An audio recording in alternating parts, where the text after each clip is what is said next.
My name is Michael Suter. This is the 8th video in my astrology series for my consulting business, which is Daimon Seed Astrology.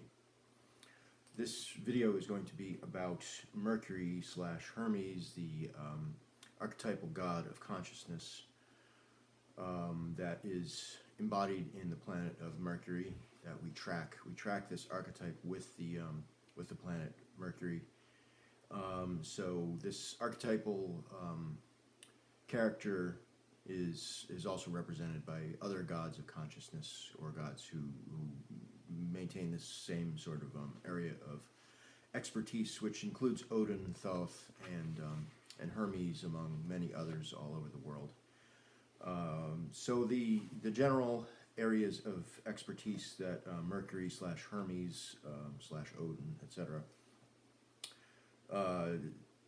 take care of are begin with language. Mercury is described in the Orphic hymns as the son of Jove of Jupiter.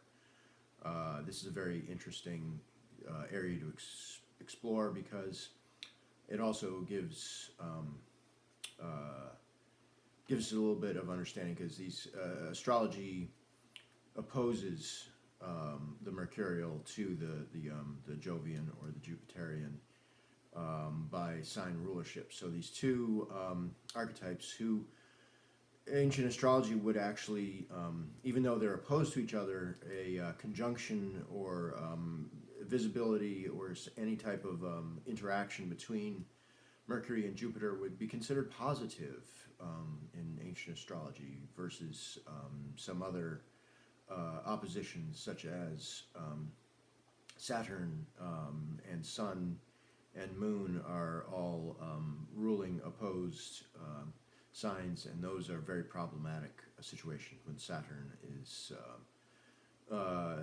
commenting on and involved in the Sun's activities or the Moon's activities. It tends to be problematic. But Jupiter and Mercury have a relationship that is often beneficial to the native when they are able to communicate and see each other. That is a very nuanced topic that I may get into in later videos. I don't think they're entirely positive, because they do represent, I mean, the relationship is entirely positive. That's something we need to look at very carefully.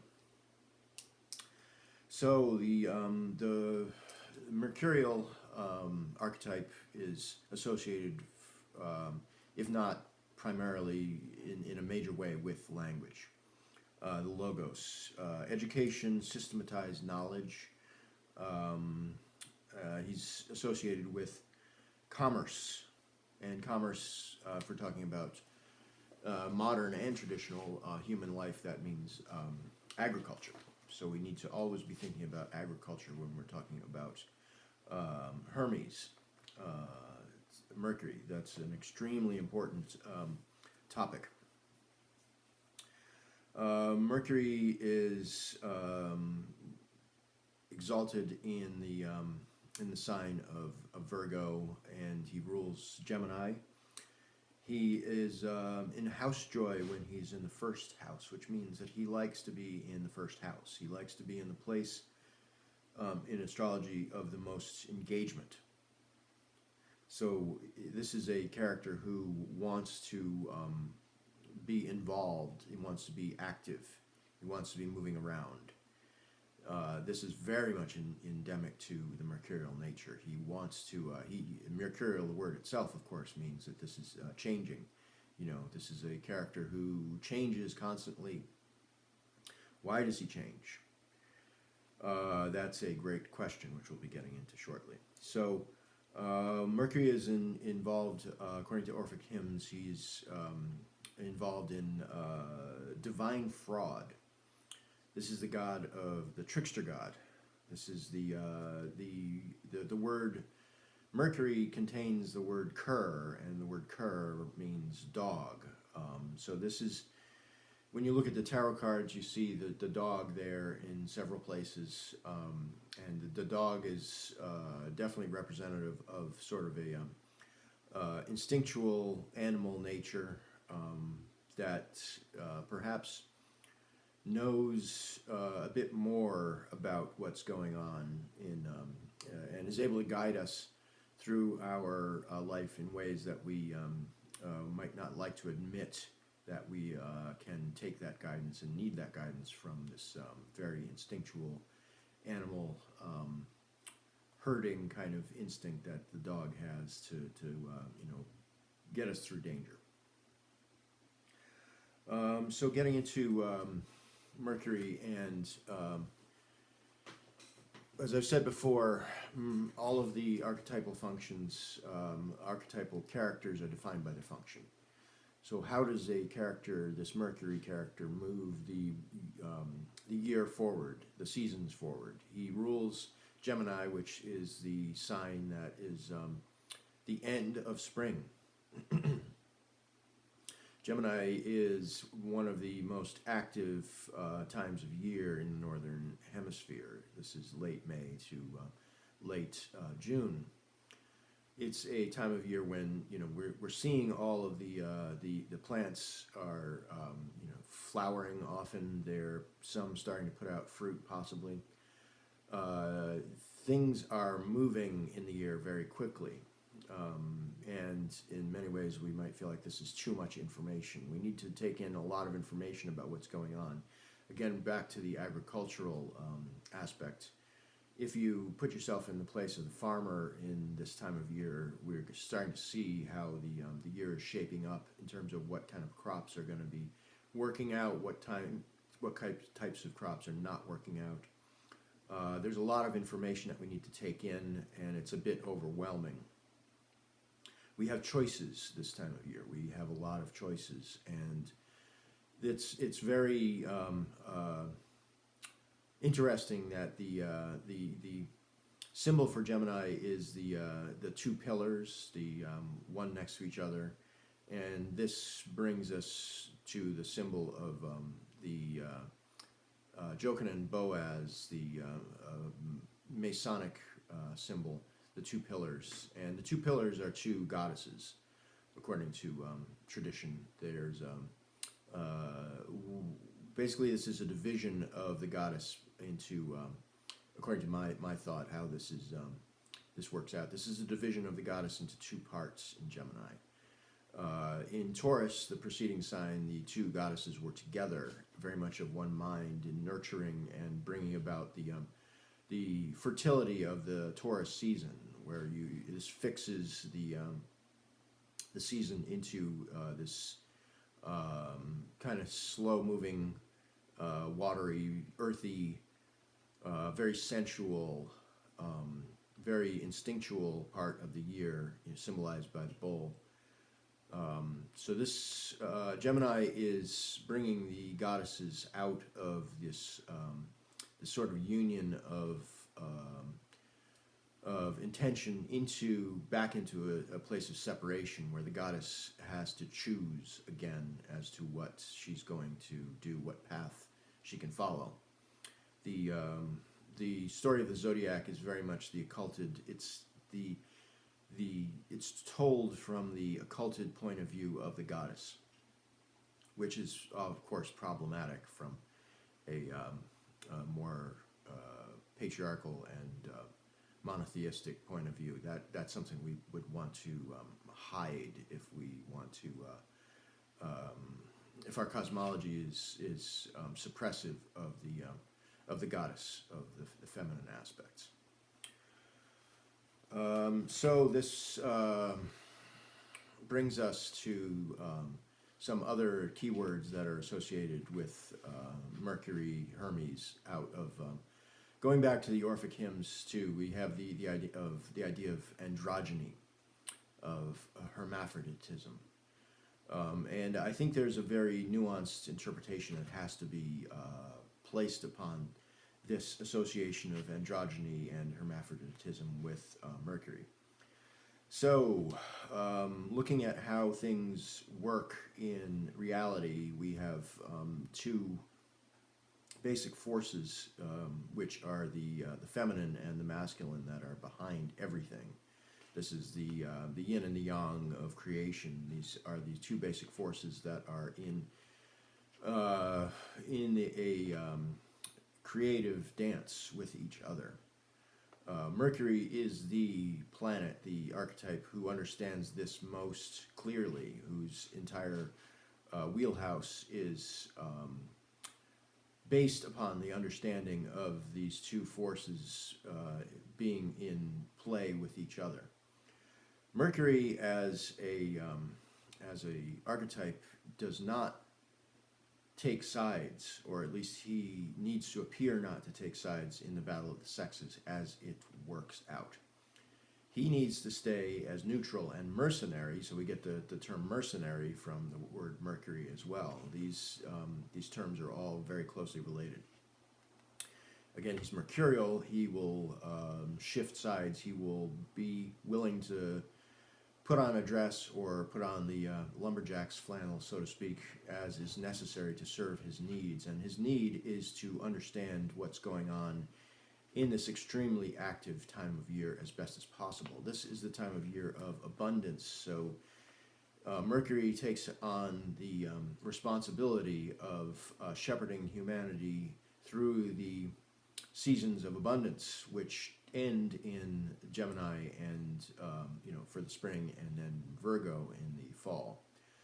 So what do you need to do when the world is producing lots of stuff, when the goddess is producing, when the forces of the masculine and the feminine are in an overt, an extroverted conflict that is a productive conflict? It's a conflict that yields fruit. It yields all of the things that we as humans need in order to thrive and prosper in this world, and that is Mercury's wheelhouse. He needs to understand how we prosper. So Mercury is associated with profits. That goes back to as in profiting from things, from understanding how things work. So Mercury is, then we get to the term androgynous, or the idea of hermaphroditism. So he will play both sides, and we see this in ancient astrology in the fact that he is a member of both the night sect, which is the feminine sect, which contains more feminine, not entirely feminine. It contains the moon, who is the luminary for that sect, Venus, who's the great goddess in many ways, and Mars, who is the dissenting member of that sect, who is most commenting upon the areas of life that are ruled by the goddess. But Mercury is in, Mars wants very much to maintain individuation in this area. He works with he's also, he's considered the agricultural worker. That's one of his archetypal expressions. So Mars, wants to work with and in this world of the feminine, of the stuff, the things of the world. But Mercury is more in this place of guiding all of this to happen and trying to understand how all of it works, whereas Mars is in there fighting the battle with the with this more feminine, more feminizing, more when we talk about masculine and feminine, we have to understand that we're talking about this not just as male and female, but yes, male and female, that's definitely part of it, but also the how these basic forces, the yin and yang, work. And Mars is in that feminine world. The masculine is not necessarily as, in its more pure form. Is we get a more Gnostic kind of view of that, where it's the light, just the light, just the more pure versions of the masculine. Mars is the masculine set into this conflict. So I hope that's kind of clear. So Mercury again is the archetype who tries to understand both sides. He's in a unique position. So when you look at the stories of Odin and his relationship, specifically his relationship with Freya, Odin pursued Freya in order to understand her magic. Odin tried very hard and learned the what's called cider, the magic form of the goddess, the traditional feminine magic form, versus the more masculine Galder, which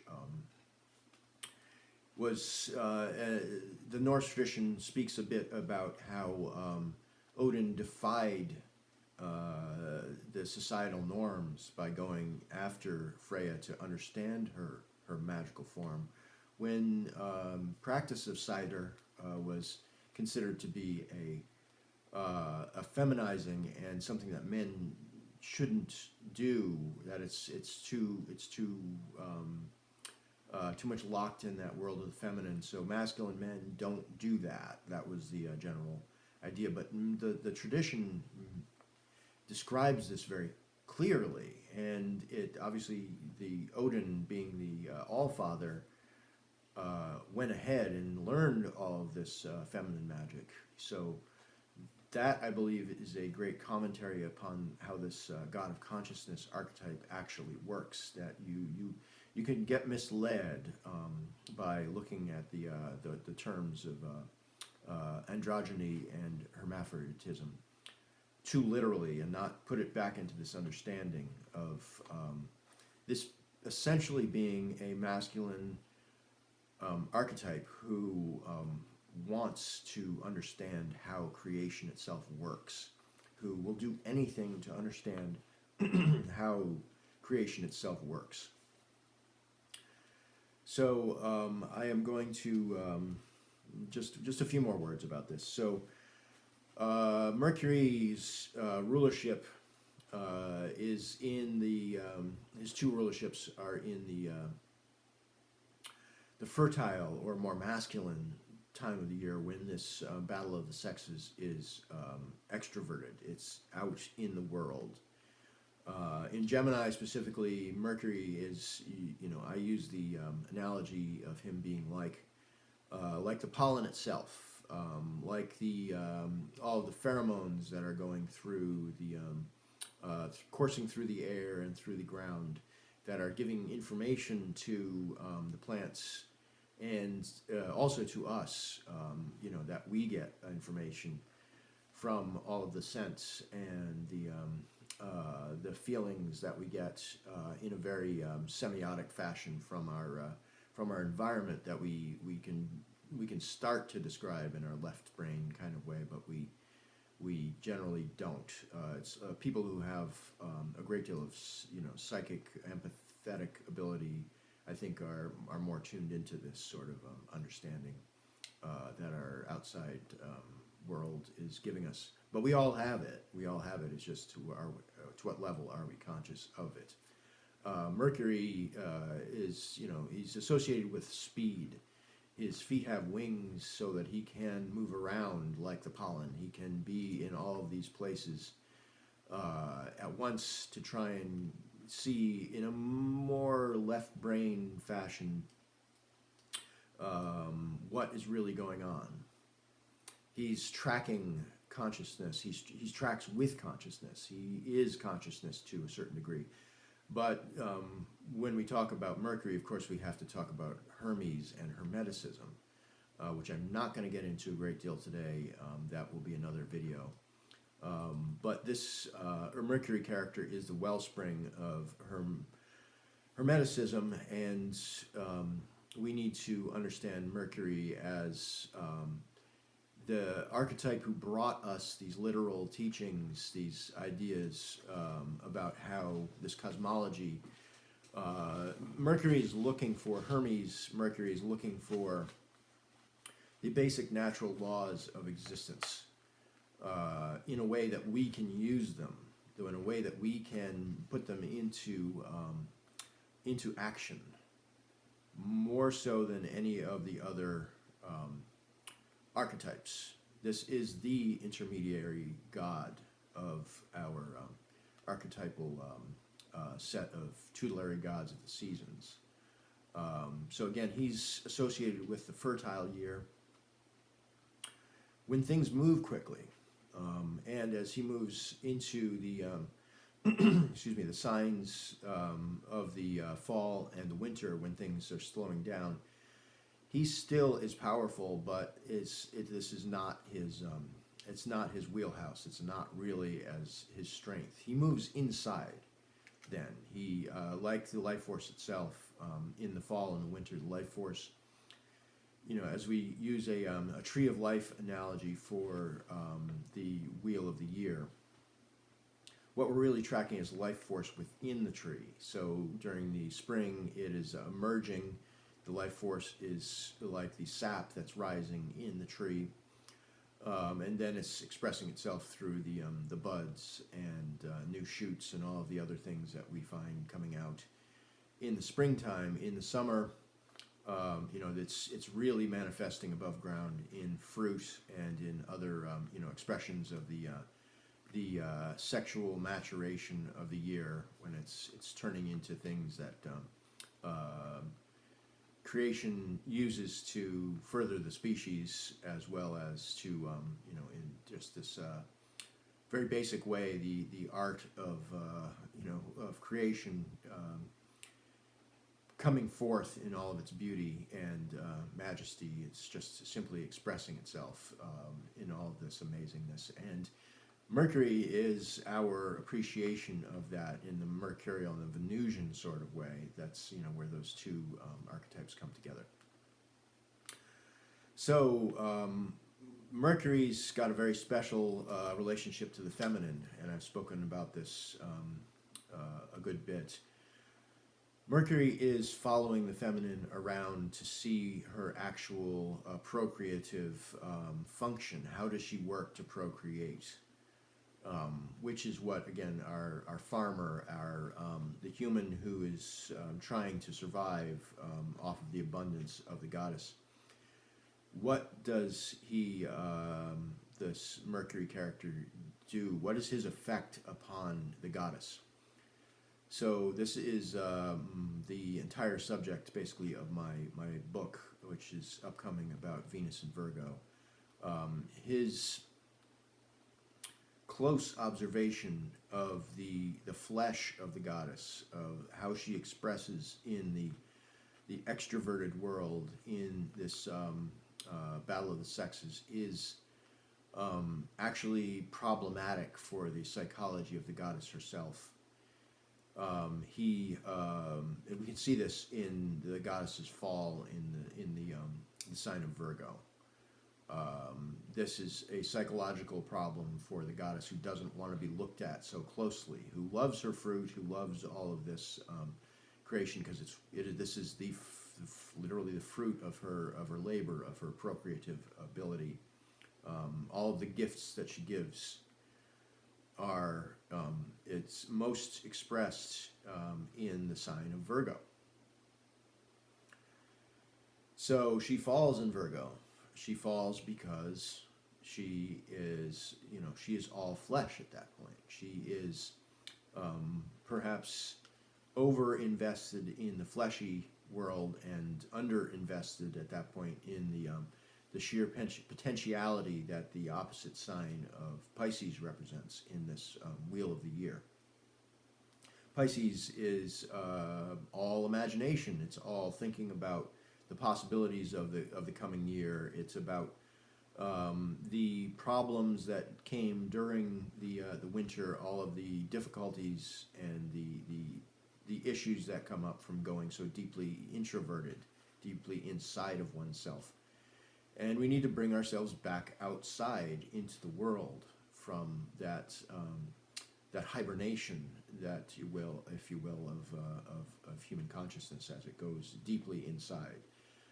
And considers all of the things that go on, very deeply during this abundant time of year that we rely upon for our sustenance during the winter. So the more barren and asexual part of the year, which is the fall and definitely the winter, depends upon the fertility of the goddess. So one can go even further than to say that the all of the dark goddess archetypes that are most closely tracking with the winter season are actually there to protect the fertile goddess of the fertile time of the year. And when those goddesses, the dark goddesses, become entirely psychological and no longer work to support the fertile goddess, we have a great deal of problems. So Mercury is the MC for this fertile time of the year.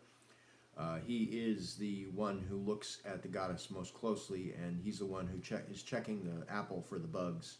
He's the one who's looking to make sure that everything is high quality, because he brings it into market. And when you have stuff, we trade stuff. We bring it to each other to to make things out of it. It's a very simple, but oft ignored understanding of astrology, that this is all based on the wheel of the year, and it is very much seasonal. These archetypes. If we look at their activity in the sky, we understand that through a consistent metaphorical framework that they are related, or their signature can be related to the seasons, and therefore we've assigned their archetypal, their actor roles to the chapters of the year that are most have the greatest affinity for that archetypal expression. So there is so much more to say about this archetype of Mercury, Hermes, and all of his other expressions as you move through different cultures. And it's really beneficial to look at all of the ways that other cultures will express these archetypes. We really need to think about that as astrologers, and take all of the these ideas into our understanding as best as possible. And that also is a very mercurial function of the astrologer, to be digesting and going through mythology itself for understanding of how archetypes work. So Hermeticism, I've said before, is absolutely indispensable and inextricable from astrology. You do not have to necessarily be a Hermeticist, but I strongly urge any and everybody who is interested in astrology to get a basic understanding of Hermeticism. That will probably be a different video in the future. Okay, that is it for today. I hope that starts to clarify this archetype. This is barely scratching the surface of all the things that I can talk about, but I think I've covered the major points. And that's it for today. My website is michaelmsuter.com. You can reach me for astrological readings. So my readings are very much based in this the story of the year, and hopefully will help ground people more in archetypes that are a mixture of transcendence and immanence that I think is basic to astrology, that I think has been neglected over the course of millennia, and we need to reintroduce. All right, thank you very much.